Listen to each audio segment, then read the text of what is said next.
Hello बच्चों, नमस्कार। स्वागत है आपका हमारे चैनल द एडमेट पर। बच्चों, आज इस वीडियो में हम करेंगे कक्षा 7वीं की विज्ञान की पुस्तिका जिज्ञासा से अध्याय 4 अम्ल, क्षारक और लवण के प्रश्न उत्तर तथा इसका अभ्यास।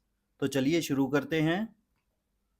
प्रश्न नंबर 1, अम्लों और क्षारकों के बीच अंतर बताइए। तो इसका उत्तर है अम्ल और क्षारक के बीच अंतर। अम्ल, यह स्वाद में खट्टे होते हैं। यह नीले लिटमस को लाल में परिवर्तित कर देते हैं। यह स्पर्श में साबुन जैसे नहीं होते। यह फिनोल्फ्थलीन को कोई रंग नहीं देते। अगला है क्षारक। यह स्वाद में कड़वे होते हैं। यह लाल लिटमस को नीला कर देते हैं।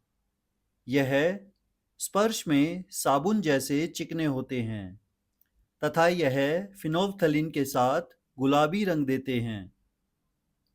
अगला है प्रश्न नंबर 2, अनेक घरेलू उत्पादों जैसे खिड़की साफ करने के मार्जकों आदि में अमोनिया पाया जाता है। यह लाल लिटमस को नीला कर देता है। इसकी प्रकृति क्या है? और इसका उत्तर है क्षारीय। इसकी प्रकृति क्षारीय है। प्रश्न नंबर 3, उस स्रोत का नाम बताइए जिससे लिटमस विलयन को प्राप्त किया जाता है। इस विलयन का क्या उपयोग है? और इसका उत्तर है लिटमस विलयन लाइकेनों से निष्कर्षित किया जाता है। यह एक प्राकृतिक सूचक है। लिटमस आसुत जल में माव नील शोण, अम्ल में लाल और क्षारीय विलयन में नीला रंग देता है। इसलिए इसका उपयोग दिए गए पदार्थों की प्रकृति के परीक्षण के लिए किया जाता है। प्रश्न नंबर 4, क्या आसुत जल अम्लीय, क्षारीय या उदासीन होता है? आप इसकी पुष्टि कैसे करेंगे? और इसका उत्तर है आसुत जल उदासीन होता है। इसकी पुष्टि लिटमस विलयन डालकर की जाती है जिससे यह माव नीलक्षोण रंग देता है, परंतु नीले और लाल लिटमस पर कोई प्रभाव नहीं पड़ता। प्रश्न नंबर 5, उदासीनीकरण के प्रक्रम को एक उदाहरण देते हुए समझाइए। और इसका उत्तर है उदासीनीकरण किसी अम्ल और किसी क्षारक के बीच होने वाली अभिक्रिया को उदासीनीकरण कहते हैं। लवण और जल इस अभिक्रिया के उत्पाद हैं और इसकी प्रक्रिया है अम्ल जमा क्षारक, जो कि देते हैं लवण तथा जल। उदाहरण HCl plus NaOH gives NaCl plus H2O। यहाँ इसका प्रयोग दिया गया है। एक परखनली में 1/4 भाग तनु हाइड्रोक्लोरिक अम्ल डालिए। इसमें कुछ बूंदे फिनोल्फ्थलीन भी डालकर रंग नोट करें। अब ड्रॉपर की मदद से सोडियम हाइड्रोक्साइड की कुछ बूंदें परखनली में डालें और धीरे धीरे हिलाएं। बूंदें डालना तब तक जारी रखें जब तक गुलाबी रंग न आ जाए। अब एक बूंद अम्ल की डालें, विलयन वापस रंगहीन हो जाएगा। अब यह स्पष्ट है कि जब विलयन क्षारीय था तो रंग गुलाबी था, परंतु अम्लीय विलयन में रंगहीन हो गया, अर्थात उदासीनीकरण अभिक्रिया हो रही है। प्रश्न नंबर 6, निम्नलिखित कथन में सही तथा गलत लिखिए।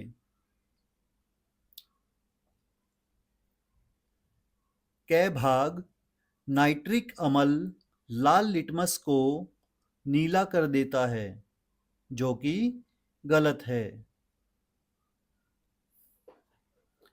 कै भाग सोडियम हाइड्रोक्साइड नीले लिटमस को लाल कर देता है। ये भी गलत है। ग भाग सोडियम हाइड्रोक्साइड और हाइड्रोक्लोरिक अम्ल एक दूसरे को उदासीन करके लवण और जल बनाते हैं, जो कि सही है। अगला है घ भाग। सूचक वह पदार्थ है जो अम्लीय और क्षारीय विलयनों में भिन्न रंग दिखाता है, जो कि सही है।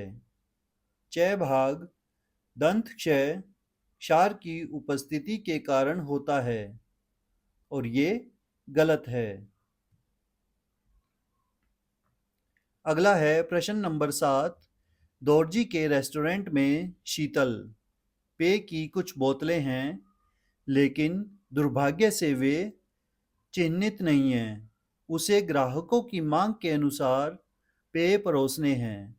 एक ग्राहक अम्लीय पेय चाहता है, दूसरा क्षारीय और तीसरा उदासीन पेय चाहता है।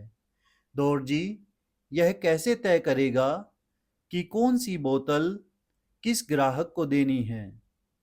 और इसका उत्तर है दोरजी पेय पदार्थ का अम्लीय, क्षारीय या उदासीन प्रकृति का होना सूचक की मदद से तय करेगा। वह लिटमस कागज का उपयोग कर सकता है। अम्लीय पेय नीले लिटमस को लाल में बदलेगा। क्षारीय पेय लाल लिटमस को नीले में बदलेगा और उदासीन पेय लिटमस का रंग नहीं बदलेगा। प्रश्न नंबर 8। समझाइए ऐसा क्यों होता है? पहला, क भाग जब आप अति अम्लता से पीड़ित होते हैं तो प्रति अम्ल की गोली लेते हैं। और इसका उत्तर है अम्लता को उदासीन करने के लिए प्रति अम्ल मिल्क ऑफ मैग्नीशिया की गोली ली जाती है, क्योंकि इसमें मैग्नीशियम हाइड्रोक्साइड होता है जो अम्ल को उदासीन कर देता है। ख भाग जब चींटी काटती है तो त्वचा पर कैलेमाइन का विलयन लगाया जाता है। और इसका उत्तर है चींटी के डंक में फॉर्मिक अम्ल होता है। फॉर्मिक अम्ल को उदासीन करने के लिए कैलेमाइन विलयन जिंक कार्बोनेट का उपयोग किया जाता है। ग भाग कारखाने के अपशिष्टों को जलाशयों में बहाने से पहले उसे उदासीन किया जाता है। और इसका उत्तर है कारखानों के अपशिष्ट आमतौर पर अम्लीय प्रकृति के होते हैं। उन्हें उदासीन करना बहुत आवश्यक है, नहीं तो वे जलीय जीवन को नुकसान पहुंचाते हैं। इसलिए क्षारीय पदार्थों से इन्हें उदासीन किया जाता है। प्रश्न नंबर 9। आपको 3 द्रव्य दिए गए हैं, जिनमें से एक हाइड्रोक्लोरिक अम्ल है, दूसरा सोडियम हाइड्रोक्साइड और तीसरा शक्कर का विलयन है। आप हल्दी को सूचक के रूप में उपयोग करके उनकी पहचान कैसे करेंगे? और इसका उत्तर है हल्दी एक प्राकृतिक सूचक है। हल्दी पाउडर से हल्दी पट्टियां बनाई जाती हैं। यह क्षारक के साथ लाल रंग देती है और अम्ल और उदासीन विलयन पर इसका कोई प्रभाव नहीं होता। सबसे पहले क्षारक को अलग करेंगे। हल्दी लो, उसमें क्षार डालो, हल्दी का रंग लाल हो जाएगा। अब इसमें बाकी 2 विलयनों में से एक की कुछ बूंदें डालो। यदि पीला रंग वापस आ जाए तो विलयन अम्ल है, नहीं तो चीनी का घोल। अगला है प्रश्न नंबर 10। नीले लिटमस पत्र को एक विलयन में डुबोया गया, यह नीला ही रहता है। विलयन की प्रकृति क्या है? समझाइए। और इसका उत्तर है अम्ल नीले लिटमस को लाल कर देते हैं। यदि नीले लिटमस पत्र का रंग नहीं बदलता है तो दिया हुआ विलयन अम्ल नहीं है। इसलिए विलयन क्षारक या उदासीन हो सकता है।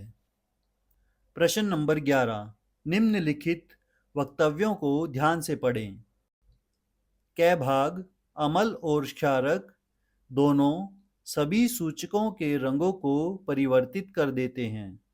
ख भाग यदि कोई सूचक अमल के साथ रंग परिवर्तित कर देता है तो वह क्षारक के साथ रंग परिवर्तन नहीं करता है।